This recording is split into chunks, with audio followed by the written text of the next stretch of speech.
Well, certainly has been wet the last couple of days across the tri-state, but it is badly needed rainfall to really help our drought conditions. In fact, officially at Bowling Green, this is our first 4-day stretch of measurable precipitation since the middle part of July.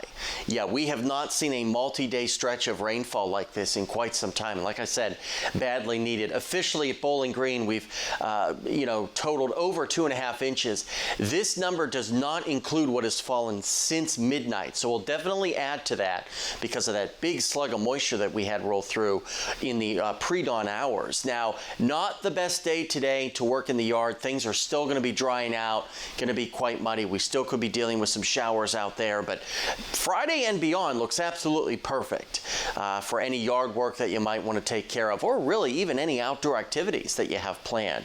We'll continue to see some scattered showers this morning, especially the further east you go and east of the Natural Parkway. I think you get west of the Tennessee River, a better chance of really remaining dry and seeing your skies clear. You see by 11 o'clock some hit or miss patchy showers as that front finally makes its way through. We could see 1 or 2 showers this afternoon, especially the further south and east you go across the tri-state, but lots of late day sunshine and then clear tonight.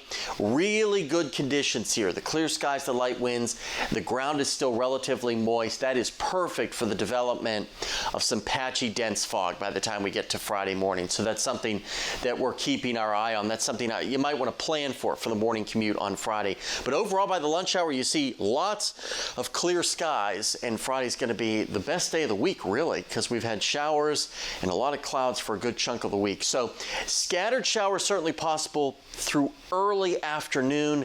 Temperatures being held relatively in check, pretty close to where we should be for this time of the year. We'll probably end up a little bit below average because we will see our winds turn around out of the north. That will help to pull in a little bit of cooler, drier air here. Mid-50s tonight with clearing skies. Again, watch for some patchy fog by the time we get to your Friday morning. Then the extended forecast really isn't bad. 80 on Friday with a little bit of that morning fog. The weekend looks perfect. Maybe you want to take the kids to the pumpkin patch. Should be in great shape. Mid-80s by Monday and Tuesday with a slight increase in our cloud cover by the middle part of next week.